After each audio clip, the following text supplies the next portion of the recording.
Hello friends, welcome back to my YouTube channel HSC guide. आज हम cover करेंगे friends element 3.3 और 3.3 है human factors influence behaviour positively और नेगेटिवली। हम उन कारणों को जानेंगे जिन जिन कारणों के चलते वर्कर्स साइट पे गलत काम में एंगेज्ड होते हैं। मतलब कौन सी ऐसी चीज़ है जो उनको पॉजिटिवली इन्फ्लुएंस करती है या नेगेटिवली इन्फ्लुएंस्ड करती है कोई भी काम करने के लिए। ठीक है, तो एक एक करके हम लेते हैं। तो यहाँ हम देखते हैं एक एक करके वो सारे फैक्टर्स। तीन फैक्टर्स हैं basically, the job, the organization and individual. आइए एक एक करके पहला देखते हैं ऑर्गेनाइजेशनल फैक्टर्स।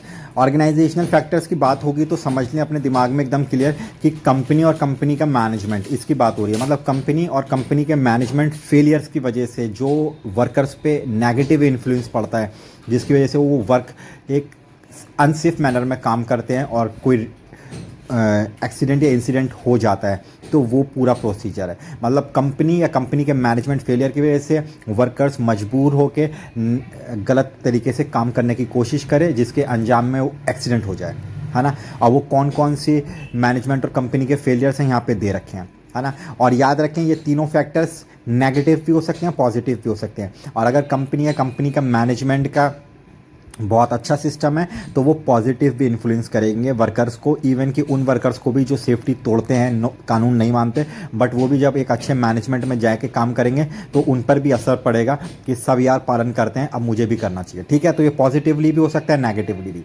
पहला है सेफ्टी कल्चर। कल्चर कंपनी का या मैनेजमेंट, कंपनी के मैनेजमेंट का मान लीजिए ऐसा है, फॉर एग्जाम्पल 10 लोग हैं, कहीं भी कूड़ा फेंक दे रहे हैं, आप अकेले हैं, कूड़ा डस्टबिन में डाल रहे हैं। आपने 6 दिन डस्टबिन में, 8 दिन डस्टबिन में, 10 दिन डस्टबिन में डाला, 11वें दिन आप क्या करेंगे, यार सब तो कहीं भी फेंकते हैं, मैं ही पागल थोड़ी हूँ कि अकेला मैं ही डब्बे में डालता रहूँगा, फेंको इसे। ये क्या हुआ, नेगेटिव असर पड़ गया कल्चर का, मैनेजमेंट का, कंपनी के। ठीक है, ये आपको इसने इन्फ्लुएंस करा कि अब आप भी कूड़ा कहीं भी फेंकते रहिए। इसी तरीके से ये वर्कर्स पर भी असर डालता है। जब मैनेजमेंट का रवैया वर्कर्स देखते हैं कि यार मैनेजमेंट तो ना टीबीटी के लिए सीरियस रहती है, ना ट्रेनिंग प्रोवाइड करवाती है, अब मैनेजमेंट का तो एक ही कहना है, बस काम चाहिए, करो, ट्रेनिंग हो जाएगी बाद में। तो वर्कर्स को क्या मैसेज गया, चलो कोई बात नहीं, अब हमारे लिए मीटिंग और ट्रेनिंग इंपॉर्टेंट नहीं है, मैनेजमेंट को चाहिए काम, अब कोई दिक्कत नहीं, अब चाहे जो बोले ट्रेनिंग, हम तो काम ही पे ध्यान देंगे चाहे जैसे भी हो। क्या हुआ, नेगेटिव इन्फ्लुएंस कर दिया। इसी तरीके से पॉलिसीज प्रोसीजर्स गलत डेवलप हो रखी है, उनका इन्फ्लुएंस नेगेटिव हुआ। इसी तरीके से कंसल्टेशन, वर्कर इन्वॉल्वमेंट, आप कोई वर्कर को अपने किसी मीटिंग में या वर्कर के रिप्रेजेंटेटिव्स को किसी भी कंसल्टेशन में शामिल ही नहीं कर रहे, हेल्थ एंड सेफ्टी इश्यूज़ के ऊपर या उनके मेजर्स के ऊपर या सुझाव के ऊपर, है ना, किसी भी चीज़ में शामिल नहीं कर रहे, तो उनको कैसे पता चलेगा कि साइट की क्या करंट सिचुएशन है, या कोई करंट कानून तो नहीं आया, या कोई ऐसा बातचीत हुआ हो या कोई इश्यू पे हल निकाला गया हो जिससे वर्कर अनजान हो, उसको पता ही नहीं है। तो इसीलिए कंसल्टेशन बहुत इंपॉर्टेंट है। कई बार कंसल्टेशन की कमी की वजह से वर्कर्स नेगेटिवली इन्फ्लुएंस हो जाते हैं। ठीक है, communication, again lack of communication, बातचीत नहीं हो रही है, ट्रेनिंग्स नहीं हो रही है, इंस्ट्रक्शंस नहीं है वर्कर्स को क्या करना है नहीं करना है क्लियर। तो वो जब क्लियर कोई इंस्ट्रक्शंस नहीं होगी तो ऑब्वियसली वो कन्फ्यूज़न में वो वर्कर्स वो काम भी कर सकते हैं जो नहीं करने चाहिए, तो वो नेगेटिव असर हो गया, है ना। पीयर ग्रुप का प्रेशर, एक ग्रुप है हमेशा रूल ही तोड़ रहा है, हमेशा कुछ नेगेटिव ही कर रहा है और आप पॉजिटिव कर रहे हैं, बट उसका प्रेशर आप पे पड़ गया, उसको उसका इन्फ्लुएंस आप पे पड़ेगा तो आप भी नेगेटिवली उससे प्रभाव आएगा आपका। सुपरविजन, लैक ऑफ सुपरविजन या एब्सेंस ऑफ सुपरविजन। वर्कर है, वर्कर काम कर रहा है, उसके आसपास कोई सुपरवाइज़र ही नहीं है उसको देखने के लिए कि वर्कर की प्रैक्टिस ठीक है काम करने की, या वो सही से काम कर पा रहा है, या मशीन्स के बारे में उसको जानकारी थी भी कि नहीं थी। फॉर एग्जांपल मशीन ख़राब हो गई, वर्कर ने देखा आसपास कोई मिला ही नहीं उसको, उसने खुद ही मशीन में हाथ डाल दिया और पता चला मशीन में हाथ डालने के सबब या तो कोई हादसा हो गया, कुछ भी इलेक्ट्रिकल हो गया, मैकेनिकल एक्सीडेंट हो गया, तो उस परिणाम में क्या हुआ, ये लैक ऑफ सुपरविजन फेलियर, और भी उसके साथ साथ कमियां रही, है ना। तो इसीलिए ट्रेनिंग्स नहीं है, वर्कर्स को पता ही नहीं क्या खतरे हैं, क्या कंट्रोल मेजर्स है इस एक्टिविटी से रिलेटेड, तो भी चांसेस हैं कि वो नेगेटिवली इन्फ्लुएंस करेगा और वर्कर को मजबूर करेगा कि वर्कर बिना ट्रेनिंग्स के ही काम को करना शुरू कर दे। वर्क पैटर्न या शिफ्ट, डे में भी काम कर रहा है बंदा, नाइट में भी काम कर रहा है, 24 घंटे 30 घंटे आप काम करवा रहे हैं, तो ऑब्वियसली ह्यूमन बॉडी या मशीन नहीं है ना, इवन मशीन भी थक जाती है। तो फिर वो बंदा चांसेस हैं कि मेंटली फटीग हो जाए या फिज़िकली फटीग हो और वो कुछ ऐसा काम कर बैठे जो उसको नहीं करना चाहिए, तो वो नेगेटिव असर पड़ा। तो ये सारे वो फैक्टर्स हैं जो कंपनी या कंपनी मैनेजमेंट की फेलियर्स हैं, जिनकी वजह से वर्कर्स के ऊपर असर पड़ता है कि वो अनसेफ मैनर में काम करे, है ना। और अगर कंपनी और मैनेजमेंट की सब चीज़ पॉजिटिव है, अच्छा है, तो वो भी एक असर पड़ेगा कि बंदा पॉजिटिव तरीके से काम करे। तो ये दोनों हो सकते हैं, it can be both positive as well as negative, ठीक है। तो ये ऑर्गेनाइजेशनल फैक्टर्स थे। अब हम डिस्कस करते हैं job factors. Job factors means friends, कुछ जॉब्स ऐसी होती हैं, डिज़ाइंड ऐसी होती हैं कि जिसमें वर्कर्स पे इन्फ्लुएंस या तो नेगेटिव हो सकता है अगेन, या पॉजिटिव, दोनों तरीके से। फॉर एग्जांपल पाइपलाइंस के अंदर जाके काम करना है, या ऐसी confined space, suffocated, restricted area में काम करना है, बहुत मामूली सा ईग्रेस एक्सेस है जहाँ पे वर्कर्स को वो वर्क जो जॉब है वो मजबूर करे कि वो वर्कर कुछ ऐसे अजीब गरीब पैतरे अपनाए काम करने के लिए कि वो कर सके उसमें फ़िट होकर।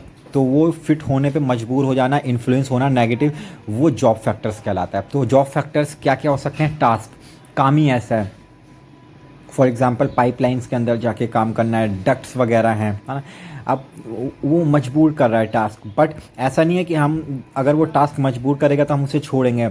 हम safe work method, safe system of work develop करेंगे, बेहतर से बेहतर तरीका हम देखेंगे कि हम eliminate again with the help of hierarchy, क्या हम एलिमिनेट कर सकते हैं, क्या हमारे पास कोई सब्स्टिट्यूशन है। अगर नहीं है तो हमारे पास बेहतरीन से बेहतरीन इंजीनियरिंग कंट्रोल्स हम वहाँ लगाएंगे, एडमिनिस्ट्रेशन कंट्रोल्स हम बेहतरीन से बेहतरीन वहाँ पर हम डालेंगे, फिर लास्ट में हम उसको पीपीईस भी देंगे, ठीक है। इसी तरीके से एनवायरनमेंट बहुत ज़्यादा हीट है, बहुत ज़्यादा कोल्ड है, बहुत ज़्यादा सफोकेटेड है ना, बहुत ज़्यादा ऑक्सीजन एनरिचमेंट है या डिफिशियंसी है, एनीथिंग एक्सेट्रा।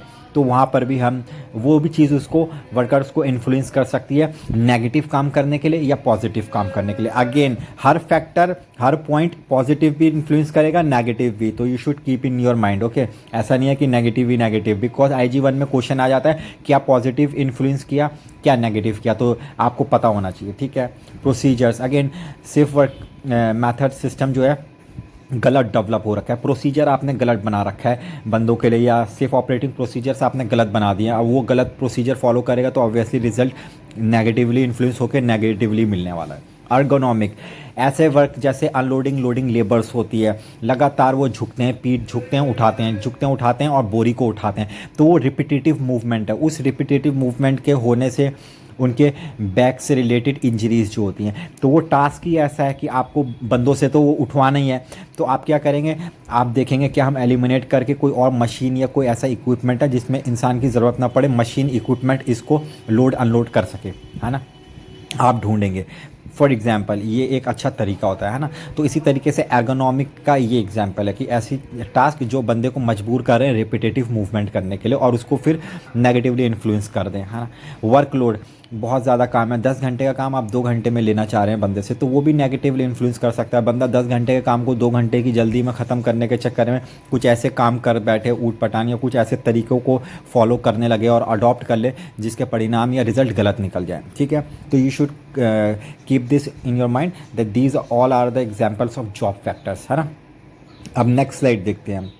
इंडिविजुअल फैक्टर्स, ये लास्ट फैक्टर्स है इंडिविजुअल मतलब जो वर्कर है, काम करने वाला है, उसके खुद के पर्सनल फैक्टर जो उसको इन्फ्लुएंस कर सकते हैं। फॉर एग्जांपल कि वो गलत काम करे या फिर सेफ परफॉर्म करे, दोनों वे में। याद रखिए ये तीनों फैक्टर्स जो डिसाइड किए हमने अभी डिटेल में जाना है, organization, job and third one is individual. ये तीनों वो फैक्टर्स हैं, ये पॉजिटिव भी इन्फ्लुएंस करते हैं, नेगेटिव भी करते हैं। ये डिपेंड करता है कि किस तरीके से ये सारी चीज़ें मेंटेन है। एटीट्यूड में भी वर्कर का एटीट्यूड ऐसा है कि यार मैं तो 20 साल से जॉब कर रहा हूँ, आज तक तो कुछ हुआ नहीं, अब क्या हो जाएगा, ये एटीट्यूड है, ये इंडिविजुअल फैक्टर है वर्कर का, ठीक है। कॉम्पिटेंसी में भी उसकी कॉम्पिटेंसी उसके ऊपर नेगेटिवली इन्फ्लुएंस करे, या तो बहुत अच्छी कॉम्पिटेंसी है, हाईली स्किल्ड है, हाईली ट्रेंड है, हाईली एक्सपीरियंस्ड है, या मे बी पुअर, कोई ट्रेनिंग नहीं है, लैक ऑफ ट्रेनिंग है, लैक ऑफ स्किल्स है ना, लैक ऑफ एक्सपीरियंस है। ये सारी चीज़ें भी उसको इन्फ्लुएंस कर सकती है। कोई फॉर एग्जांपल कोई टास्क परफॉर्म करने जा रहा है, उसके पास ना एक्सपीरियंस है, ना स्किल्स है, ना ट्रेनिंग है, तो ऑब्वियसली ये तो रिज़ल्ट में ही, ये रिज़ल्ट में भी कॉन्सिक्वेंसेस एक्सीडेंट हो सकता है उसके साथ। इसी तरीके से मोटिवेशन, मोटिवेशन भी करता है इंडिविजुअल का कि वो हाउ कैसे अपने आप को वो मोटिवेट कर रहा है ना, इन अ पुअर वे और इन अ पॉजिटिव वे, ठीक। Perception of risk, perception of risk आपका मतलब रिस्क को अच्छे से समझना। फॉर एग्जांपल कोई वर्कर है, फॉर एग्जांपल आपका मान लीजिए स्कैफोल्डिंग है, बहुत लंबी बिल्डिंग है आपकी, 50 मंजिल 70 मंजिल ऊंची बिल्डिंग है, और वहाँ पे मान लीजिए 45th फ्लोर पे काम होना है स्कैफोल्डिंग के ऊपर, और वर्कर्स जो काम करने वाला है उसने मतलब देखा और उसका परसेप्ट, तो इसी तरीके से वर्कर ने देखा और उसने अंदाज़ा लगाया कि यार 45th फ्लोर पे जाके काम करना तो कोई बड़ी बात ही नहीं है, कोई रिस्क नहीं होता वहाँ पर, मतलब समझ रहे हैं, रिस्क का एक अंदाज़ा लगाना कि नहीं यार यहाँ तो उतना खतरा ही मौजूद नहीं है, नहीं नहीं ये काम उतना जोखिम भरा है नहीं, इस तरीके से परसेप्शन लेना किसी चीज़ को लेके, ठीक है। Health and family influences, health अगर फिजिकल हेल्थ अच्छी नहीं है, मेंटली थोड़ा सफ़र कर रहा है, तो वो भी ऑब्वियसली नेगेटिव इन्फ्लुएंस डाल सकती है वर्कर पे, है ना, ये इंडिविजुअल फैक्टर है। इसी तरीके से फैमिली इन्फ्लुएंसेस, फैमिली में कोई प्रॉब्लम्स है, कुछ है, वो भी नेगेटिवली इन्फ्लुएंस कर सकता है वर्क साइड पे। बंदा फैमिली में कुछ डिप्रेशन चल रहा है और वहाँ पर सारा डिप्रेशन साइड पे उसके काम पे करते हुए क्या पता निकल जाए, जिसकी वजह से वो कुछ अनसेफ काम कर दे या कुछ ऐसा काम हो जाए उससे मेंटली डिस्टर्ब होकर कि वो एक्सीडेंट हो जाए, ठीक है। इसी तरीके से common individual factors that contribute to accidents in the work place, common individual देखिए यही वर्कर्स के पुअर कॉम्पिटेंस है, जिनकी वजह से अक्सर साइट प्लेस पे वर्क प्लेस पे एक्सीडेंट हो जाते हैं। वो क्या है, poor competence, competence level poor होना, lack of skill and training, training और स्किल की कमी के कारण, मोनोटोनी एंड टायर्डनेस, टायर्डनेस थकान की वजह से। मोनोटोनी बोलते हैं कि एक ऐसी अवस्था जिसमें आदमी या तो खुश है तो खुशी है, उदास है तो उदासी है, या डिप्रेस है तो डिप्रेस है, वो अवस्था जिसकी वजह से हादसे होते हैं वर्कर्स के, ठीक है, ऐसी मानसिकता के कारण, कंडीशन के कारण फिजिकल, ठीक है। Reduced moral and motivation, moral और मोटिवेशन की कमी के कारण, है ना, मोटिवेट नहीं है बिल्कुल, मोरल उसका डाउन है, एकदम लो फील कर रहा है, मोटिवेशन ही नहीं है, ज़ीरो है, ठीक है। Personal health and medical issues की वजह से, कोई पर्सनल हेल्दी नहीं है, फिजिकल हेल्थ उसकी ठीक नहीं है, या मेडिकल इश्यूज़ ठीक नहीं है, मेंटली ठीक नहीं है, तो ये सारी वो चीज़ें हैं जो इंडिविजुअली फैक्टर्स हैं जिनकी वजह से अक्सर वर्क प्लेसेस पे एक्सीडेंट होते हैं। और यकीन माने आप IG1 के अंदर ये क्वेश्चंस आते हैं इस तरीके से कि इंडिविजुअल फैक्टर्स क्या थे जिसकी वजह से एक्सीडेंट हुआ, क्या नेगेटिव था, क्या पॉजिटिव था, ठीक है। इसी तरीके से अब हम कवर करते हैं नेक्स्ट स्लाइड को, देखें इंडिविजुअल, जॉब और ऑर्गेनाइजेशन, तीनों फैक्टर्स देख लिए, तीनों फैक्टर्स के साथ लिंक की गई चीज़ें देखें। इंडिविजुअल में बिहेवियरल कंट्रोल की बहुत ज़रूरी है, क्योंकि ये इंडिविजुअल एक वर्कर्स का खुद का सेल्फ बिहेवियर है ना, उसकी खुद की एक मानसिकता, खुद का एक कंट्रोल और खुद का एक एटीट्यूड परसेप्शन है जिसमें वो बताता है, तो इसलिए आपको बिहेवियरल कंट्रोल पर्सन बहुत ज़रूरी है, जिसमें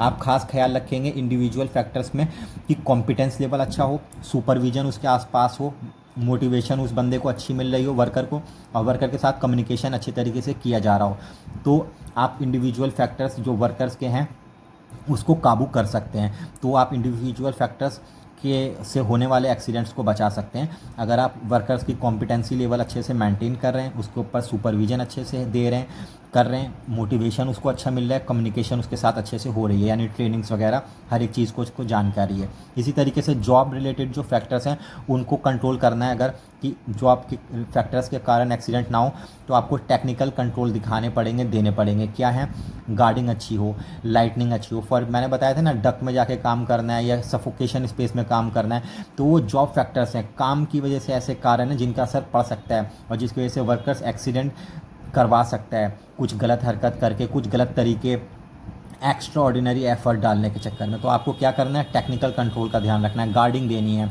लाइटनिंग देनी है, LEV local exhaust ventilation provide कराना है, टेम्परेचर का ध्यान रखना है, क्लियर एक्सेस एंड ईग्रेस देना है ना आने जाने के लिए। ऑर्गेनाइजेशनल फैक्टर्स में आप अगर चाहते हैं कि कमी के कारण अगर आप चाहते हैं कि एक्सीडेंट्स ना हो, बचाएं, तो आपको ऑर्गेनाइजेशनल फैक्टर्स अच्छे करने के लिए प्रोसीजरल कंट्रोल सिस्टम डेवलप करना है, पॉलिसी अच्छी डेवलप करनी है, स्टैंडर्ड्स अच्छे डेवलप करने हैं, परमिट टू वर्क सिस्टम अच्छा होना चाहिए, इमरजेंसी प्रिपेयर्डनेस हो, emergency response system, evacuation system अच्छा हो, एक्सीडेंट इन्वेस्टिगेशन सिस्टम आपका अच्छा हो। तो ये ध्यान रखना है, ये लिंक है एक दूसरे से, तो बिना लिंक किए आप फिर इन फैक्टर्स को रोक नहीं सकते हैं। अगर इन फैक्टर्स को बचाना है, एक्सीडेंट्स में रोकने के लिए, तो ये लिंक करना पड़ेगा। ठीक है, क्लियर है। नेक्स्ट स्लाइड को कवर करते हैं। तो यहाँ पे देखिए human failures and human error, link between the factors दे रखा है ना। ह्यूमन फेलियर्स में भी आपको दे रखा है, ह्यूमन एरर्स भी आपको दे रखा है। ह्यूमन फेलियर्स के आपके एग्जांपल्स दे रखे हैं कि किसी भी काम में या प्रोसीजर में जल्दी का एक्शन लेना या एक्शन लेने में लेट हो जाना, या सही काम करना गलत ऑब्जेक्ट्स पे, है ना। ओमिटिंग स्टेप्स और control switch knob is turn in the wrong direction, knob को एक रॉन्ग डायरेक्शन में बंद कर देना। ये सारे एग्जांपल्स जो हैं वर्कर्स के परफॉर्म करने के ह्यूमन फेलियर्स के एग्जांपल्स हैं। ठीक है, इसी तरीके ह्यूमन एरर्स हैं। ह्यूमन एरर्स के जो एग्जांपल्स हैं वो हैं मोस्टली पुअर जॉब डिज़ाइन और एर्गोनॉमिक्स की वजह से, जहाँ पर रूल्स का तोड़ना हो या रूटीन या फिर शॉर्टकट्स लेने पे उनको वर्कर्स को वो हो, लैक ऑफ सुपरविजन और सेफ्टी कल्चर की वजह से वो उनका मन करे कि शॉर्टकट मार लें, मतलब काम को जल्दी ख़त्म करने या काम को करने के चक्कर में जल्दी से वो कोई भी उल्टे सीधे पैतरे अपना ले, है ना। सिचुएशनल हो, लैक ऑफ टाइम और रिसोर्सेज की वजह से कानून का सेफ्टी वायलेशन करें, वो उल्लंघन करें, तो ये because due to poor job design and ergonomics की वजह से। ठीक है, तो ये ह्यूमन एरर एंड फेलियर्स के कुछ एग्जाम्पल्स थे जो आपको दे रखे थे। चलते हैं नेक्स्ट स्लाइड की तरफ। तो यहाँ पे हमारा 3.3 ख़त्म होता है और 3.4 स्टार्ट होता है असेसिंग रिस्क, है ना। इसमें हम रिस्क असेसमेंट के बारे में जानेंगे, हायरार्की ऑफ कंट्रोल्स के बारे में जानेंगे, इंसिडेंट्स एक्सीडेंट्स क्या है, नियर मिस क्या है, डेंजरस अक्यूरेंसेस क्या है। इसी तरीके से हम काफ़ी डिटेल्स में इसमें जानेंगे कौन से लोग स्पेशल जिनको कंसिडर करना चाहिए और क्या क्या, और भी हम इसमें मतलब पॉइंट्स हम कंसिडर करेंगे डिटेल्स में। तो आइए स्टार्ट करते हैं, देखते हैं। Hazard risk, types of risk assessment, residual risk. Hazard के बारे में आप जानते हैं कोई भी चीज़ जिसके अंदर नुकसान पहुंचाने की क्षमता हो ना, anything with the potential of something to cause harm, example to injure people और टू डैमेज प्रॉपर्टी, ये हैज़र्ड हो गया। रिस्क भी आप जानते हैं, risk basically is a combination of likelihood और possibility of that hazard causing damage occupied with the severity of injury.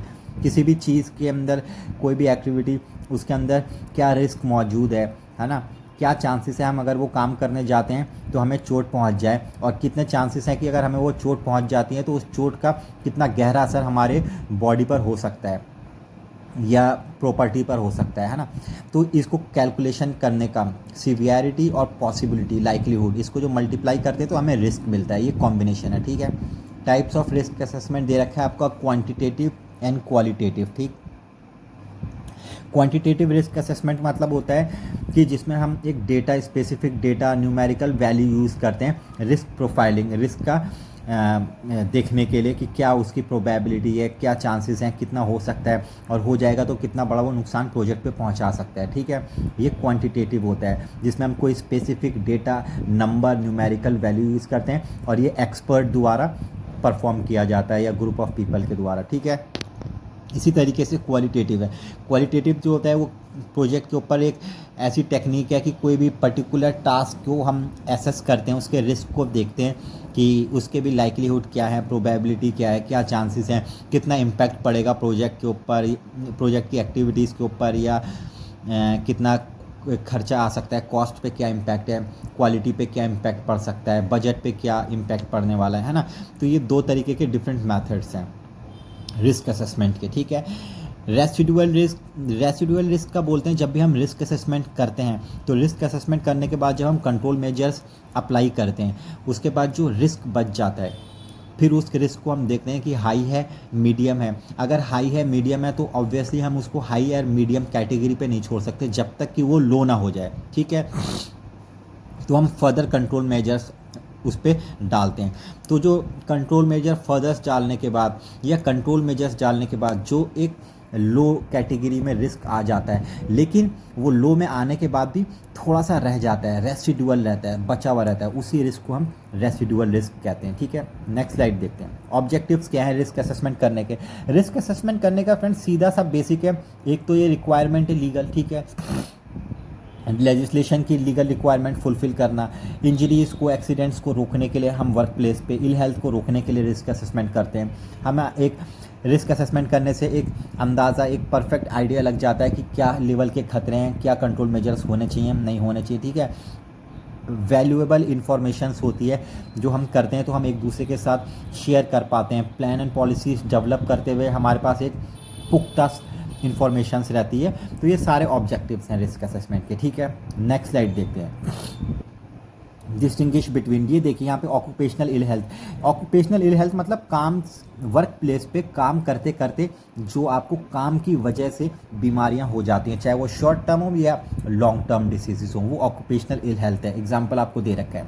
Incident का मतलब फ्रेंड एक्सीडेंट भी हो सकता है, near miss is also an incident, accident is also an incident, है ना। Incident एक ब्रॉडर डेफिनेशन है, इसमें नियर मिस भी आता है, इसमें डेंजरस ऑक्यूरेंस भी आता है, इसमें एक्सीडेंट्स भी आते हैं। ये तमाम इंसिडेंट है। मतलब इंसिडेंट एक ऐसा अनप्लान्ड, अनथॉट और अनडिजायर्ड इवेंट जिसमें आपको इंजरी हो भी सकती है, इंजरी नहीं भी हो सकती है। प्रॉपर्टी लॉस हो भी सकता है, प्रॉपर्टी लॉस नहीं भी हो सकता। अगर प्रॉपर्टी लॉस नहीं है, इंजरी नहीं हुई है, तो वो इंसिडेंट नियर मिस है ना। बिकॉज हमेशा याद रखें, ठीक है, इंसिडेंट की डेफिनेशन क्लियर हो गई है ना, क्योंकि नियर मिस भी इंसिडेंट है। याद रखें, आप ये नहीं कह सकते कि नियर मिस इंसिडेंट नहीं है। As per OSHA near miss is also an incident, है ना। भले इंजरी नहीं हुई, कोई लॉस नहीं हुआ, but that will also be considered as an incident. याद रखें, एक्सीडेंट हो गया जिसमें लॉस हो गया, प्रॉपर्टी डैमेज हो गई, वो भी एक इंसिडेंट है ना। ये याद रखना है आपको। हर एक्सीडेंट इंसिडेंट नहीं होता, बट याद रखें, हर इंसिडेंट एक्सीडेंट नहीं होता, बट हर एक्सीडेंट इंसिडेंट है। समझ गए, क्लियर है। डेंजरस अक्यूरेंस भी सेम है, जिसमें पर्सनल इंजरी वगैरह इस तरीके का ना हुआ हो, बट पोटेंशियल था कि हो सकता था। फॉर एग्जांपल स्कैफोल्डिंग कोलैप्स हो गया, क्रेन देखिए आपको दे रखा है, वो कोलैप्स हो गया, बट ऊपर वाले के कर्म से किसी को चोट नहीं आई, बट उसमें पोटेंशियल तो था ना नुकसान पहुंचाने का। ये रिपोर्टेबल है, डेंजरस अक्यूरेंस। वैसे सारे इंसिडेंट रिपोर्टेबल हैं। याद रखें, एवरी इंसिडेंट इज रिपोर्टेबल। आपको नोटिफाई करना है एज पर BOCW 1996 इंडियन एक्ट जो हमारा है, उसके अंदर भी अगर साइट पे, वर्क प्लेस पे कोई भी फैटेलिटी होती है या कुछ भी ऐसा होता है या 5 से ज़्यादा लोग मर जाते हैं, कोई भी ऐसा इंसिडेंट पेश आता है, तो आपको विद इन अ मंथ आपको रिपोर्ट करना है, और इवन बेटर कि जितना जल्दी हो सके आपको रिपोर्ट करना है। तो हेल्थ एंड सेफ्टी अथॉरिटी को आपको हर एक्सीडेंट इंसिडेंट की जानकारी देनी है। Even a near miss is also reportable. कभी दिमाग में ये गलतफहमी मत रखना कि नियर मिस को रिपोर्ट नहीं किया जाता है। नियर मिस ऑल्सो रिपोर्टेबल, क्योंकि नियर मिस रिपोर्ट ही नहीं होगा तो कैसे आपको अच्छी गाइडेंस मिलेगी इंप्रूव करने के लिए, ठीक है। नेक्स्ट देखते हैं। डिस्टिंग्विश, नियर मिस आपने देख लिया। नियर मिस बिल्कुल क्लियर है, सिंपल है, डेफिनेशन रटने की ज़रूरत नहीं है, बस दिमाग में बिठा ले। नियर मिस एक ऐसी घटना है, एक घटना मतलब एक ऐसा हादसा जिसमें आप जा रहे थे, आपको ऊपर वाले ने बचा लिया, आपके साथ सामने कोई पत्थर गिर गया, कोई चीज़ आ पड़ी, या आप कहीं से स्लिप हो गए किसी चीज़ को लेके, लेकिन आपको उसमें चोट नहीं आई, कोई आपको लॉस नहीं हुआ, बट उसके अंदर वो पोटेंशियल था कि आपको वो लॉस पहुंचा सकती थी, चोट पहुंचा सकती थी, तो वो नियर मिस है। इसकी इन्वेस्टिगेशन भी होती है, हर एक चीज़ होती है, ठीक है।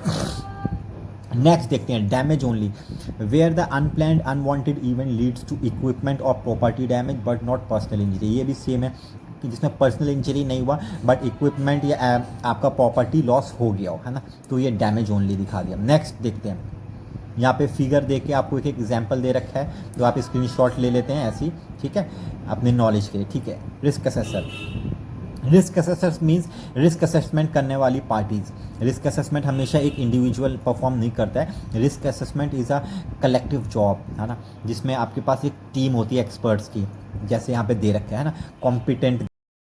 क्लियर, क्योंकि स्पेसिफिक रिस्क असेसमेंट जो होता है ना, एक्टिविटीज़ बेस्ड, है ना, वहाँ पे बहुत critical analysis skills, knowledge, experience चाहिए। तो ये फ़ायदेमंद जब होगा जब एक बंदा अकेले ना करके टीम अप्रोच इसमें शामिल हो। For example health and safety specialist हो, एग्जीक्यूशन टीम हो, या line managers, worker safety representative हो, और वर्कर को ख़ास तौर से शामिल किया जाए, क्योंकि कई बार वर्कर्स जो होते हैं मेसन्स हैं, ऑपरेटर्स हैं, ये सालों साल इन्हें वर्क एक्सपीरियंस होता है काम करने का, इनकी नॉलेज, इनकी ट्रेनिंग स्किल्स मजबूत हो चुकी होती है, वही एक काम करते करते लगातार, समझ रहे हैं। तो इनके पास कुछ ऐसी भी जानकारियाँ होती हैं जो may be health and safety specialist के पास ना हो, इंजीनियर्स के पास ना हो, तो इनकी इन्फॉर्मेशंस भी बहुत ज़्यादा ज़रूरत है। ये कुछ आपको ऐसे खतरे या ऐसी चीज़ बता सकते हैं जो शायद आप मिस कर रहे हो, तो इसीलिए बहुत इंपॉर्टेंस रखता है कि आप इनसे वर्कर्स के साथ भी कंसल्ट करें जब रिस्क असेसमेंट बनाने जा रहे हो, ताकि आपको उनकी इन्फॉर्मेशन से भी फ़ायदा मिले। हेल्थ एंड सेफ्टी स्पेशलिस्ट, खैर वो तो स्पेशलिस्ट है रिस्क असेसमेंट की फील्ड का, तो वो तो ऑब्वियसली शामिल होगा ही होगा। टेक्निकल स्पेशलिस्ट हो, है ना, टेक्नोलॉजी के रिलेटेड, जो एडवांस्ड इंजीनियरिंग के रिलेटेड जो कंट्रोल मेजर्स या और कुछ डिज़ाइन करना हो कंट्रोल मेजर्स रिलेटेड, या इक्विपमेंट स्पेशल डिज़ाइन करना हो, या टास्क स्पेशल डिज़ाइन करना हो, है ना, with the help of engineering, तो वो सजेस्ट कर सके। इसी तरीके से लाइन मैनेजर्स या वर्कर रिप्रेजेंटेटिव्स, है ना, तो फिर एक बहुत अच्छा suitable and sufficient risk assessment बनेगा। अदरवाइज रिस्क असेसमेंट बने बट वो अच्छे से सूटेबल एंड सफिशिएंट नहीं हो, तो फिर वो इनइफेक्टिव कहलाता है। क्लियर है? तो आइए अब चलते हैं नेक्स्ट स्लाइड की तरफ। Suitable and sufficient risk assessment same है, आप किस काम के लिए रिस्क असेसमेंट करने जा रहे हैं, क्या क्या चीज़ें उसमें इन्वॉल्व हैं, कौन कौन लोगों का असर। एक चीज़ याद रखें, बहुत सारे लोग गलती करते हैं रिस्क असेसमेंट करते टाइम, या उनसे पूछा जाता है, वो बता देते हैं ये हैज़र्ड है या ये चीज़ है, इसका क्या असर पड़ सकता है, तो वो लोग क्या कहते हैं, सर नुकसान who might be harm, for example में लिख देंगे कि वर्कर्स माइट बी हार्म। ये गलत है। ये नहीं कि आपको अपने दायरा लिमिट करके नहीं रखना है ना, उसको थोड़ा बढ़ाइए। वर्कर्स के अलावा आसपास के पासर भाई हैं, विजिटर्स हैं, वो भी तो आना जाना कर रहे हैं जगहों से, उनको भी तो नुकसान हो सकता है आपकी एक्टिविटी से। कोई और अलग कंपनी का कॉन्ट्रैक्टर्स हैं, स्टाफ हैं, बहुत सारे प्रोजेक्ट पे कॉन्ट्रैक्टर्स हैं, वो भी नुकसान उठा सकते हैं आपकी एक्टिविटी जहाँ हो रही है, तो उन लोगों को भी तो आपको शामिल करना पड़ेगा। ध्यान से जो एक्टिविटी कर रहे हैं आपको सबको कंसिडर करना पड़ेगा कि किस किस से आपको खतरा, आप किस किस को खतरा पहुंचा सकते हैं उस काम से, है ना। वर्कर्स को भी शामिल करना है, इक्विपमेंट्स को भी देखना है, आपको एक्सपीरियंस देखना पड़ेगा, एनवायरनमेंटल कंडीशन देखनी पड़ेगी, किस लेवल का खतरा है उस कार्य से जुड़ा हुआ वो देखने पड़ेंगे। रिस्क कंट्रोल करने के लिए क्या क्या मेजर्स हैं, क्या क्या कदम आप उठाने जा रहे हैं, ये तमाम चीज़ों को नज़र कहते हैं ना, मद्देनज़र रखना पड़ेगा, तब एक अच्छा रिस्क असेसमेंट आप कर सकते हैं। अदरवाइज रिस्क असेसमेंट आप नहीं कर सकते। अच्छा, ठीक है। Step of risk assessment, first है आइडेंटिफाई दी हैज़र्ड्स। आप हैज़र्ड को देखेंगे, अच्छे से देखेंगे, ये नहीं कि खड़े हुए और बस आपने एक आध नज़र मारा ठीक हो गया, ऐसे नहीं होता। क्रिटिकल एनालिसिस है, अच्छे से आप देखेंगे, है ना। डिसाइड द पीपल, कौन से पीपल हैं जिनको खतरा हो सकता है आपके इस काम से, चाहे वो वर्कर्स हैं या रेलेवेंट पार्टीज़ हैं या अदर कॉन्ट्रैक्टर्स के एम्प्लॉयज़ हो गए, स्टाफ हो गए, विजिटर्स हो गए, चिल्ड्रंस हो गए, जिन जिनका साइट पे आना जाना है, जो भी उस आसपास की एक्टिविटी की जगह से गुजर सकते हैं, आपको सबको कंसिडर करना है। रिस्क को ख़त्म निकालने के लिए और फिर एग्जिस्टिंग कंट्रोल मेजर्स क्या होंगे वो थर्ड पर है, या फर्दर एडिशनल कंट्रोल मेजर्स भी आप कुछ लगाना चाह रहे हैं वो थर्ड पर है ना। आपने खतरे देख लिए, आपके पास जो कंट्रोल मेजर्स है आपने लगाए, बट येट रिस्क जो है वो मीडियम कैटेगरी में आ रहा है, तो अब आपको फर्दर कंट्रोल मेजर्स रिकमेंड करने पड़ेंगे कि अब हमें यहाँ पे और ये कंट्रोल मेजर्स लगाएंगे तभी हम ये रिस्क लो कैटेगरी तक ला सकते हैं with the help of risk matrix, है ना। उसके लिए मैं एक आपको डिटेल बना दूंगा, इंशाल्लाह आपको IG2 रिस्क असेसमेंट प्रिपेयर करने में मदद मिलेगी, ठीक है।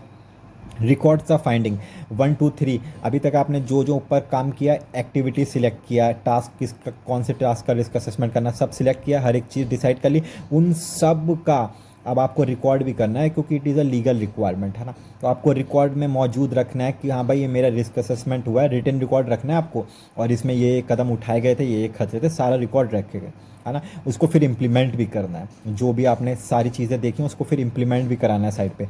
फिफ्थ है रिव्यू असेसमेंट, और फिर रिव्यू करना है। रिव्यू सेम है, कभी किसी मेजर एक्सीडेंट हो गया या कोई चेंजेस आ गए, एक्टिविटी में कुछ चेंज आ गया, प्रोसेस में कुछ चेंज हो गया, क्लाइंट की कोई रिकमेंडेशन है, XYZ जो एप्लीकेबल है, उन मद्देनज़र आपको रिव्यू करना है, ठीक है, जहाँ पे ज़रूरत पड़ रही है रिस्क असेसमेंट की। आइए नेक्स्ट स्लाइड को देखते हैं। आइडेंटिफिकेशन ऑफ हैज़र्ड्स, खतरों को, हैज़र्ड्स को किस तरीके से देखेंगे। कॉमन वर्क प्लेस हैज़र्ड्स यहाँ पे देखा है, देखिए किसी भी इंडस्ट्री में काम हो रहा हो, कोई भी वर्क प्लेस हो, slip trip falls are the most common hazard at every work place which you can find very easily, ठीक है, आपको हर जगह मिल जाएंगे। Working in extremes of temperature inside and outside, गर्मी में काम करना, बहुत ज़्यादा ठंडे में काम करना, है ना। हैज़र्ड आइडेंटिफिकेशन मैथड्स, ये देखिए LIMITIR, है ना, आपको एक वर्किंग मैथड, एक खतरों को पहचानने का एक मैथड दे रखा है। इस प्रोसेस पे स्टेप बाय स्टेप चलेंगे तो आप एक अच्छे सूटेबल तरीके से देख सकते हैं। यहाँ पर LIMITR stand for L stand for legislation, कानून का पालन होना चाहिए। जब भी आप खतरों को पहचानें, रिस्क असेसमेंट करें, तो आपको ध्यान रखें आप खतरों कानून का पालन कर रहे हैं। Inspection of the work area, work area का इंस्पेक्शन हो। Checking the manufacturer and suppliers manual, manufacturer and suppliers की मैनुअल्स को चेक करें, उनके MSDS है या कुछ मैनुअल्स हैं कोई मशीन ऑपरेट करने के लिए, तो उसके साथ कंप्लाई करें, है ना। Interacting with operatives and supervisors operative departments के, ऑपरेशनल डिपार्टमेंट्स के लीड्स के साथ बातचीत करना, है ना। टास्क एनालिसिस, टास्क को एनालिसिस करें, टास्क में क्या जोखिम है, क्या खतरे नहीं है। Again it is a team work, analysis करें, देखें। इंसिडेंट डेटा पे नज़र रखें कि कोई ऐसे स्पेसिफिक काम से जुड़े हुए कोई पिछले हादसे तो नहीं हो रखे हैं। अगर हो रखे हैं तो उन हादसों से बचने के लिए क्या पहले कदम उठाए गए थे, तो उन कदमों को भी ध्यान में रखें, है ना, वो डेटा ध्यान में रखें। रिव्यूइंग डॉक्यूमेंटेशन, और डॉक्यूमेंटेशन का रिव्यू करें, है ना। ये LIMITR है आपका, ठीक है। Next slide, categories of hazards. देखिए एलिमेंट्स आपका IG2 का है, वही कैटेगरीज हैज़र्ड्स बता दिया। जो भी IG2 का रिस्क असेसमेंट बनाएंगे तो यहाँ पे दे दिया आपको। नॉइज़ वाइब्रेशन एक कैटेगरी दिया, work related upper limb disorders ergonomic related है जो, वो एक कैटेगरी दिया। हैज़ार्डियस सब्सटेंस आपका एक कैटेगरी दिया। हेल्थ वेलफेयर वर्क एनवायरनमेंट एक कैटेगरी। वर्क इक्विपमेंट मशीनरी एक कैटेगरी। फायर का एक कैटेगरी एंड इलेक्ट्रिसिटी का एक कैटेगरी। ये कैटेगरीज ऑफ हैज़र्ड्स हैं, और ये वो कैटेगरीज हैं जो आप IG2 का रिस्क असेसमेंट जब आप बनाएंगे तो आपको इन्हीं कैटेगरीज़ के हैज़र्ड को ध्यान में रखते हुए आपको IG2 बनाना है ना। इसके लिए मैं सेपरेट बना दूंगा इंशाल्लाह, ताकि आपको और अच्छा हेल्प मिलेगा। नेक्स्ट देखते हैं, identification of population at risk. आपको पीपल कौन है, नहीं है, कौन रिस्क पर हो सकते हैं, आपको सबका ख्याल रखा है। अगेन वही सेम चीज़ रिपीट है जो मैंने बताया। एम्प्लॉयज़ का ध्यान रखिए, वर्क प्लेस के स्टाफ का ध्यान रखिए, डिलीवरी व्हीकल्स जो आ रहे हैं जा रहे हैं उनका ध्यान रखिए, विजिटर्स को नुकसान हो सकता है, पब्लिक के मेम्बर्स हैं, इमरजेंसी सर्विसेज का ध्यान रखें, आने जाने के लिए उनके पास भी क्लियर कट एक एक्सेस हो, इग्रेस हो। आपको ध्यान रखना है कि आपकी एक्टिविटी से कोई ऐसा रास्ता भी ना रुक जाए कि in the event of emergency ambulance के लिए भी रास्ता नहीं बचा, फायर ब्रिगेड्स के लिए रास्ता नहीं बचा। ये सब कंसिडर करना है ना। हाउ माइट बी हार्म, आपको देखा ना यहाँ पर, देखिए किस तरीके से नुकसान हो सकता है। स्लिपरी फॉल से हो सकता है, कट्स अब्रेजन्स हैं, ये दे रखा है यहाँ पे, ठीक है। नेक्स्ट देखते हैं, evaluating risk and adequacy control measure. Risk आपको बता दिया, अगेन लाइकलीहुड इनटू सीवियरिटी, यहाँ पर कितने चांसेस हैं कि हादसा हो सकता है और कितने चांसेस हैं कि हादसा होने के बाद चोट बड़ी गंभीर आने वाली है। तो ये देखिए लाइकलीहुड है, कितने चांसेस हैं हादसे होने के, ये लाइकलीहुड है। सीवियरिटी, अगर हादसा हो जाता है तो कितने चांसेस हैं चोट बड़ी भयानक आने वाली है, तो ये सीवियरिटी है। तो वेरी लाइकली, अगर बहुत ज़्यादा चांस है हादसा होने के तो 1 रेटिंग आएगी, और बहुत ज़्यादा चांस है हादसा होगा तो मौत मरी जाएगा बंदा, तो वो वहाँ पे 5 रेटिंग देंगे। तो इस तरीके से आपका रिस्क आ जाएगा 5/1, ठीक है। इसी तरीके से आपको कंसिडर करना है। अगर कम चांसेस हैं या बिल्कुल नहीं है या ना के बराबर है, तो आप इसी तरीके से रिस्क रेटिंग देंगे रिस्क मैट्रिक्स के अंदर, ठीक है। मैं आपको वो भी दिखाऊंगा इंशाल्लाह, एक दिन रिस्क असेसमेंट आपको कैसे करते हैं, ठीक है। ये रिस्क रेटिंग दे रखा है यहाँ पे, लो, मॉडरेट, हाई रेटिंग्स के हिसाब से, ठीक है। चलते हैं नेक्स्ट पे। ये देखें फ्रेंड्स, यहाँ पे सारे एग्जाम्पल हैं एग्जिस्टिंग कंट्रोल्स के, मतलब जो वर्क प्लेस पे आपके पास पहले से ही कंट्रोल मौजूद है, जो आप रिस्क असेसमेंट करते टाइम एग्जिस्टिंग कंट्रोल कॉलम में डालेंगे। और आप किसी भी एक्टिविटी के लिए एक से ज़्यादा भी कंट्रोल मेजर सजेस्ट कर सकते हैं। ज़रूरी नहीं है कि एक ही कंट्रोल मेजर बताएंगे, आप एक से ज़्यादा भी बता सकते हैं, ठीक है। और ये एग्जिस्टिंग कंट्रोल मेजर्स हैं, ठीक है, उनके एग्जाम्पल्स हैं सारे, देखें यहाँ पे दे रखे, बहुत सारे हैं, आप पढ़ सकते हैं, कोई ज़्यादा हार्ड नहीं है, ठीक है। Evaluating risk and adequacy of control, additional control measures. यहाँ पर देखिए अगेन मैंने जो बताया, अभी आपने एग्जिस्टिंग देखा, अब एडिशनल कंट्रोल मेजर्स आ गया।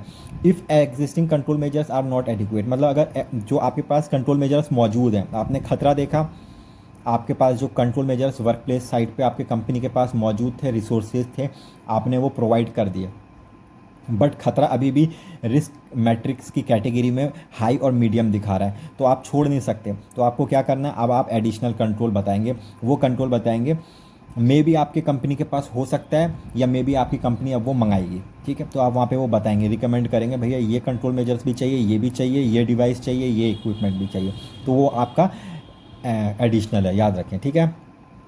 इसी तरीके से देखें, recommendation to be made to change based on the, can it be eliminated, अगर हट सकता है। और खतरा हमेशा, कोशिश हमेशा याद करें, कभी भी जब भी हम रिस्क असेसमेंट करेंगे और कंट्रोल मेजर्स बताएंगे, या तो वो कंट्रोल मेजर्स एग्जिस्टिंग हो या एडिशनल हो, याद रखेंगे हमेशा हम कंट्रोल मेजर्स फॉलो करते टाइम हिरार्की का फॉलो करेंगे। पहले हम यही कोशिश करेंगे खतरा क्या पूरी तरीके से हट सकता है, एलिमिनेट हो सकता है, तो नहीं हो सकता तो फिर हम दूसरे पे जाएंगे, सब्स्टिट्यूशन, क्या रिप्लेस हो सकता है, याद देखिए सब्स्टिट्यूट हो सकता है। अगर दूसरा भी नहीं हो सकता, देन हम तीसरे के पास जाएंगे। तीसरा क्या है, इंजीनियरिंग कंट्रोल, क्या वहाँ पर आइसोलेट हो सकता है या सेपरेट हो सकता है खतरा, एक्टिविटी से हटाया जा सकता है with the help of engineering control. अगर नहीं हो सकता तो चौथा है एडमिनिस्ट्रेशन कंट्रोल, एडमिनिस्ट्रेटिव कंट्रोल। अगर एडमिनिस्ट्रेटिव कंट्रोल द्वारा कुछ रोकथाम की जा सकती है तो हम एडमिनिस्ट्रेटिव कंट्रोल की मदद लेंगे। और अगर यहाँ पे चारों में नहीं होता है तब आपका लास्ट पीपी है। हमेशा याद रखें, PP is not the first priority खतरे से बचने के लिए। पीपी सबसे लीस्ट है। क्यों? इसका रीज़न ये है कि पीपी सिर्फ पहनने वाले को ही तो बचाता है यार, सबको थोड़ी बचाएगा। विजिटर्स को, पब्लिक मेंबर्स को, साइट स्टाफ को, एम्प्लॉयज़ को, अदर कॉन्ट्रैक्टर्स के एम्प्लॉयज़ को, या और आसपास काम करने वाले लोगों को थोड़ी बचा लेगा पीपी। पीपी तो जिसने पहन रखा है उसको बचा रहा है। तो इसीलिए हम हमेशा हिरार्की ऑफ कंट्रोल में एलिमिनेशन सबसे पहले फॉलो करेंगे, और इसी पे हम कंट्रोल मेजर्स जो रिकमेंड करेंगे एडिशनल, वो डिपेंड होगा हिरार्की के साथ। ठीक है, नेक्स्ट देखते हैं इवैल्यूएटिंग। ये देखिए, application of hierarchy of controls against the hazard related to driving at work. Drive करते हुए हमारा हिरार्की देखिए कंट्रोल दे रखा है यहाँ पे। एलिमिनेशन, कार को बैन कर सकते हैं। एक एग्जांपल दिया आपको हिरार्की फॉलो करने के लिए। नहीं कर सकते तो सब्स्टिट्यूशन, दूसरा उपाय ढूंढिए। कार की जगह आप पैदल जाइए, बाइक से जाइए, ट्रेन से जाइए। इसी तरीके से इंजीनियरिंग कंट्रोल है, कार को अगर आप चला रहे हैं तो कार से बचाने के लिए, होने वाले हादसे से रोकने के लिए आप जानते हैं आप बैरिगेशन का यूज़ करते हैं, जहाँ पर आप वो रॉड टाइप की, सिक्कर टाइप की यूज़ की जाती है रोड्स पे, या फिर डिवाइडर होते हैं ना आपको बचाने के लिए। इवन सेंसर्स होते हैं रात में दिखाई देने के लिए। तो ये सारे आपके इंजीनियरिंग कंट्रोल्स हैं जो आप कार से होने वाले दुर्घटनाओं से रोकने के लिए आप इस्तेमाल कर रहे हैं, यूज़ करें। देन आप फोर्थ पे एडमिनिस्ट्रेशन कंट्रोल्स है। आपने रोड्स पे साइंस लगा रखे हैं, कार को यहाँ पे इतने स्पीड से चलाएंगे, यहाँ पे यू टर्न है, यहाँ पे डाइवर्जन है, आप जगह जगह डिनोट कर रहे हैं। इवन एनफोर्समेंट, गवर्नमेंट के रूल्स हैं, ड्रिंक एंड ड्राइव पे ये चलान होगा, 18 से कम के नीचे बच्चे चलाएंगे तो ये चलान होगा। एक स्पेसिफिक रूल है। तो ये एडमिनिस्ट्रेशन कंट्रोल्स हैं आपके हादसे को रोकने के लिए, मुहिम है अवेयर करने के लिए, है ना। देन लास्ट पीपी है। आपको ये सारे कंट्रोल मेजर्स होने के बाद, अगर ये इस्तेमाल हो रहे हैं इफ़ेक्टिवली, बहुत अच्छा है। इन सब के होने के बाद लास्ट आप बाइक से जा रहे हैं, फॉर एग्जांपल हेलमेट आप यूज़ करेंगे as a last and least effective. It is a last and least effective control, है ना, पीपी। तब आप आखिरी में हेलमेट पहनेंगे बाइक से जाते में। तो याद रखें, हिरार्की में सबसे पहला हमारा मकसद ऐसा नहीं है कि पीपी का मतलब, अब मैंने बोला लास्ट एंड लीस्ट इफेक्टिव है तो पहनना नहीं है, पहनना है। बट पहली कोशिश ये करनी है कि हम उस एक्टिविटी को, खतरे को हटा सकें तो हटा दें, एलिमिनेट कर दें। नहीं हटा सकते तो दूसरा उसका सब्स्टिट्यूट ढूंढें। जैसे यहाँ पे था ना, गाड़ी से जाना खतरा है, जोखिम है। अगर इसको नहीं हटा सकते तो हम क्या करें, पैदल ही चले जाएं, या फिर बाइकिंग कर लें, साइकिलिंग कर लें, कुछ और कर लें। इसका हमने सब्स्टिट्यूट ढूंढा। फिर तीसरे नंबर पे हमने इंजीनियरिंग कंट्रोल ढूंढा, और हादसे रोकने के लिए हमने बैरिगेशन लिए, डिवाइडर लिए, सेंसर डाले। फिर चौथे में हमने मुहिम चलाई, साइंस डाले, इंस्टॉल किए, लोगों को जागरूक किया। पाँचवें में हमने, तब ये चारों कदम उठाने के बाद तब जाके हमने पाँचवें पे बताया कि सारे हो गए, अब आप बाइक चलाओ तो हेलमेट भी लगाओ। समझ गए? क्लियर हुआ? नेक्स्ट देखते हैं सेफ्टी साइंस एंड सिग्नल्स। ये बहुत नॉर्मल इजी है, मैं समझता हूँ इसे बताने की ज़रूरत है नहीं, आप लोग खुद ही पढ़ लेंगे तो क्लियर हो जाएगा। सेफ्टी साइंस के बारे में, कौन से साइंस ट्रायंगुलर हैं, सर्कुलर हैं, कौन से प्रोहिबिशन साइन होता है, कौन सा मैंडेटरी साइन होता है, ये तो आप नॉर्मली पढ़ लेंगे तो भी क्लियर हो जाएगा। ब्लू कलर में है, यहाँ पे दे रखा है मैंडेटरी साइंस डिस्क्राइब एक्शंस और behaviour that must be undertaken, है ना। मैंडेटरी साइन वो है जो आप करना ही करना है। जैसे यहाँ पर आपको फॉर एग्जांपल कोई ऐसी जगह है, जैसे फॉर एग्जांपल आप कहीं हॉस्पिटल्स वगैरह में जाते होंगे, ऐसी रेडियो एक्टिविटी जहाँ पे एक्सरे वगैरह हो रहा है या फिर कुछ हो रहा है, तो वहाँ पे बाहर ही लिख दिया जाता है कि ये पीपी पहनकर अंदर आएंगे, या फिर चेन, चाबी, इस तरह की चीज़ें अंदर नहीं जाएंगी। वो बिल्कुल मैंडेटरी साइन है, क्लियर कट है ना।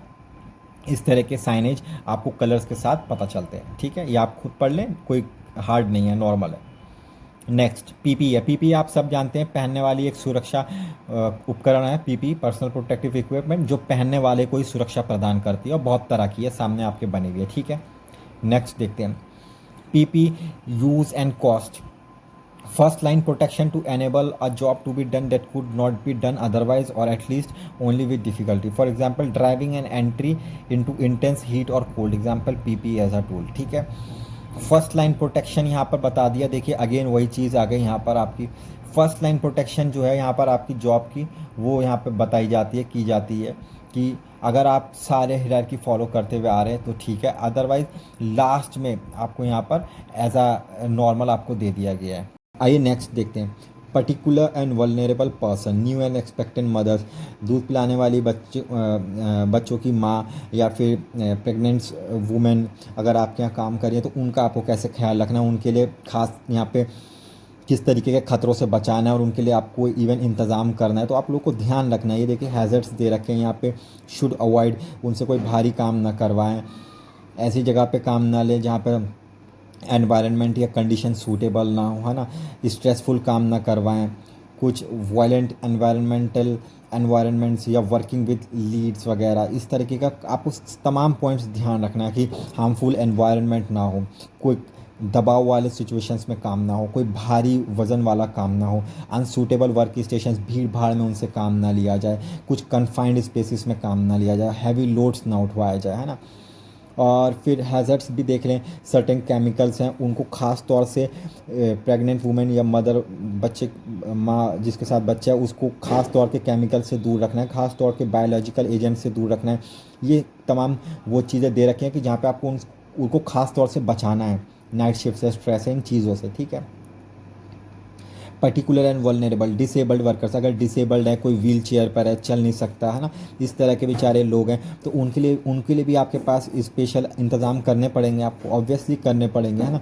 और उन लोगों के लिए खतरे भी पहचानने पड़ेंगे कि उनको किन किन चीज़ों से खतरा है, तो आपको ये सारे पॉइंट कंसिडर करने पड़ेंगे, ठीक है। और इसमें कुछ हार्ड नहीं है, बहुत नॉर्मल चीज़ें हैं। जैसे आपके यहाँ कोई मान लीजिए व्हील चेयर वाले लोग हैं बेचारे जो चल नहीं सकते, उनके लिए क्लियर एक्सेस इग्रेस हो, इमरजेंसी सिचुएशन में उनको रेस्क्यू कैसे करेंगे, उनको कैसे बचा के निकाला जाएगा, उनके लिए एक पर्टिकुलर जगह हो, है ना, कि इनको आसानी से यहाँ ले जाया जाएगा, आसानी से ऊपर चढ़ा लिया जाएगा, आसानी से बाहर निकाल लेंगे, इस तरीके की चीज़ें उनको मेंटल हो या फिज़िकल उनका ध्यान रखना है आपको, है ना।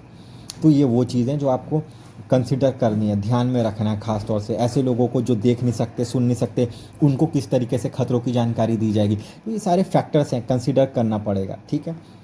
Next particular and vulnerable personal, loan workers, again जो अकेले काम करने वाला है, रिमोट एरियाज में काम करने जा रहा है, बहुत दूर पर जहाँ पे उसके आसपास कुछ नहीं है, तो आप उन लोगों को कैसे बचाएंगे या उन लोगों को किस तरीके से, लोन वर्कर्स को किस तरीके से सेफली हर एक चीज़ मिलेगी। यहाँ पे एग्जांपल भी दे रखा है, cleaner, security staff, laboratory staff, survey engineer, surveyors, ये वो लोग हैं जिनकी ड्यूटीज़ थोड़ी अलग होती है, कट की होती है। सिक्योरिटी स्टाफ भी नाइट में फॉर एग्जांपल आप देखते हैं अलग राउंड मारते रहते हैं।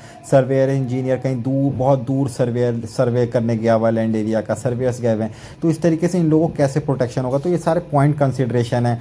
रेस्ट रूम इनके लिए फर्स्ट एड प्रोविज़न क्या होगी, एमरजेंसी सिचुएशंस में इनको कैसे बचाया जाएगा, कैसे डील किया जाएगा, किस तरीके से लोकेशन ट्रेस होगी, किस तरीके से इनके साथ वॉकी टॉकी पे या मीन्स ऑफ कम्युनिकेशन डेवलप होंगे, कैसे इन्हें सुपरवाइज़ किया जाएगा, तो सारे कंसिडरेशन है, ठीक है। आइए नेक्स्ट, ठीक है। यहाँ पर देखिए आपको पीपीज़ का बता रखा है, यहाँ पे पीपीज़ क्या है, आप सब लोग जानते हैं पीपी के बारे में, तो मुझे कुछ खास बताना नहीं है, तो आप खुद भी पढ़ लेंगे तो अच्छा रहेगा। अगेन यहाँ पर भी पीपीज़ के बारे में यहाँ पर भी कुछ खास नहीं है, बस इशू क्या है, रिप्लेसमेंट कैसे है, नहीं है, कैसे उसका इस्तेमाल करें, है ना, स्टोरेज कैसे करें, नॉर्मली यहाँ पर आपको दे रखा है, तो ये आप खुद पढ़ लेंगे तो भी चल जाएगा, ये कोई हार्ड वाली चीज़ें नहीं है। फिर यहाँ पर आपको रिस्क इंट्रोड्यूस पे, पीपी में इंक्रीज़ द रिस्क ऑफ, यहाँ पर आपको दे रखा है पीपी पहनने से भी कुछ खतरे ऐसे होते हैं, मतलब कुछ चीज़ों का वो खतरा बढ़ा देती है। Tripping, falling and knocking into things, slips, catching on door handles and the garment burning, the sense of smell being removed by a gas mask, मतलब कुछ पीपीज ऐसी होती है जिनको पहनने के बाद कुछ चीज़ों के खतरे बढ़ जाते हैं, है ना, तो यहाँ पर वो आपको एक एक करके दे रखा है, आप पढ़ लें तो मैं समझता हूँ ये भी कोई बहुत ज़्यादा हार्ड चीज़ नहीं है, ये नॉर्मल है, तो मैं इस पर ज़्यादा टाइम नहीं लगाऊंगा, ये आप खुद भी पढ़ लेंगे तो समझ जाएंगे। PPs limitations of PP, PP की लिमिट कितनी हो, मतलब लिमिटेशंस पीपी मतलब ऐसा नहीं है कि अब पीपी पहन लिया तो अब आप हवा में तो उड़ोगे नहीं, है ना। पीपी की भी एक लिमिट है, तो आपकी उसकी लिमिटेशंस को भी जानना ज़रूरी है। तो ये भी अगेन सेम नॉर्मल चीज़ है, आप ये पढ़ लें तो क्लियर हो जाएगा, है ना। जैसे आपने पीपी पहन ली तो ऐसा नहीं है कि पीपी अब आपको 100% प्रोटेक्शन देने वाली है। आपने बेल्ट लगा ली तो ऐसा नहीं है कि अब उस पर आप 10,000 किलो वजन डाल देने वाले हैं तो वो टूटने वाली नहीं है। पीपी हैज़ अ लिमिट, है ना। उसकी कुछ टेक्निकल वैल्यूज़ है, कुछ फिज़िकल वैल्यूज़ है, तो वो कंसिडर करना ज़रूरी है। आपको ध्यान से देखना कौन सा पीपीज़ आप यूज़ कर रहे हैं, उसके कितने, उसकी गाइडलाइंस के तहत कि इतना ही उसको यूज़ किया जा सकता है और कितने यूज़ के बाद वो काम नहीं करेगी, किन किन चीज़ों के प्रति वो काम करेगी नहीं करेगी, ये सब चीज़ें हैं ना, ये लिमिटेशंस है।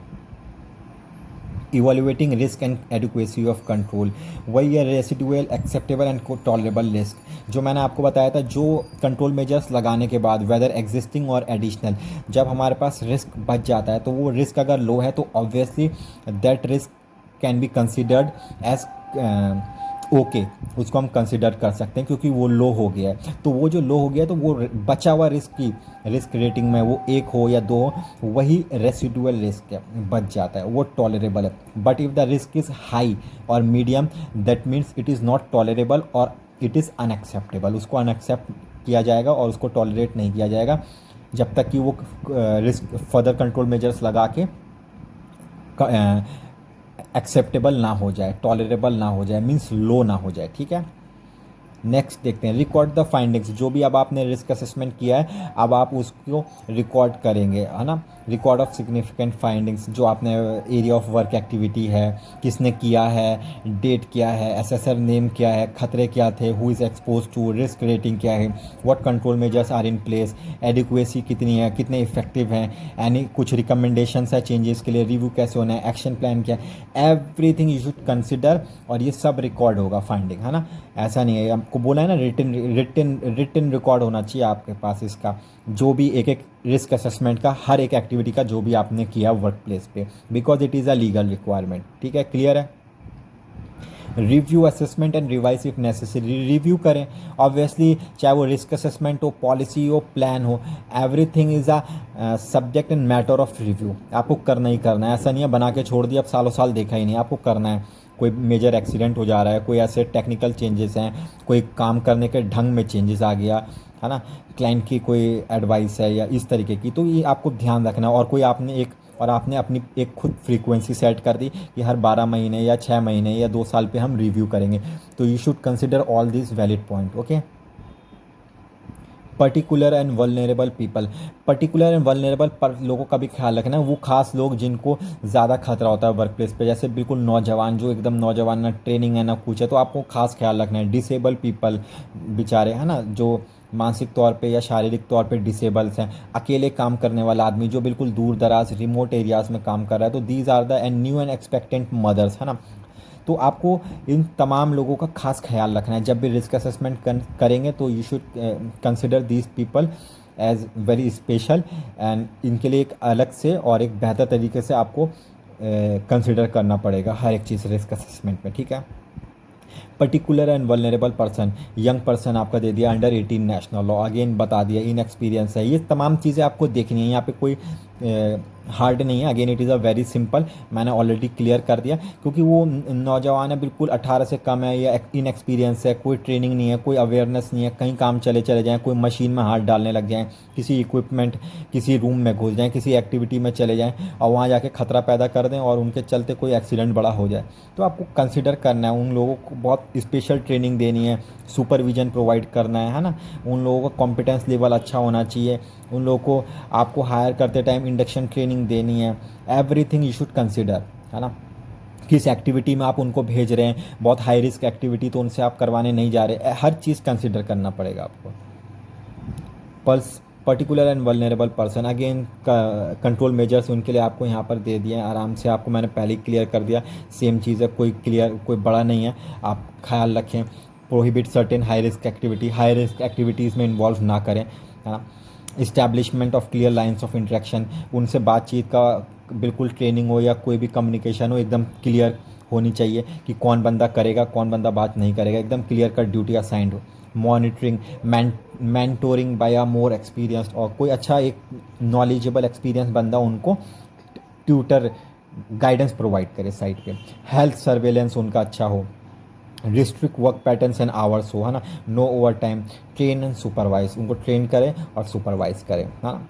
कोई ओटी वोटी नहीं, यंग पर्सन से आप कोई ओवर टाइम एक्स्ट्रा काम ना करवाएं, जो बिल्कुल अंडर 18 जैसे जिनके लिए खास गाइडलाइंस है। हमारे इंडिया में भी इवन खास गाइडलाइंस है, इवन चाइल्ड प्रोटेक्शन एक्ट है ना, बहुत खास गाइडलाइंस है। या कुछ ऐसी जगह पे जहाँ काम हो, जहाँ काम आप यंग से करवा भी रहे हो, तो वहाँ आपको खास ख्याल रखना है उनकी टाइमिंग्स का, कंडीशंस का, सब चीज़ का। और याद रखें ये निबोश स्लाइड्स है यूके बेस्ड, तो ये वहाँ के लॉस के हिसाब से बात हो रही है ना, इंडियन लॉस के हिसाब से बात नहीं हो रही है। ठीक है फ्रेंड्स, और कोई भी कन्फ्यूज़न हो तो आप करें। और इसमें हेल्थ सर्वेलेंस का मतलब होता है कि हेल्थ को मॉनिटर करने के लिए जो हमारे पास medical equipments, medical facilities, doctors वगैरह होती है ना, ठीक। तो आप अपना ख्याल रखें, कोई भी कन्फ्यूज़न हो तो कमेंट करें, और फ्रेंड्स लाइक सब्सक्राइब शेयर ज़रूर करें, और मिलते हैं हम नेक्स्ट वीडियो में। Bye bye friends.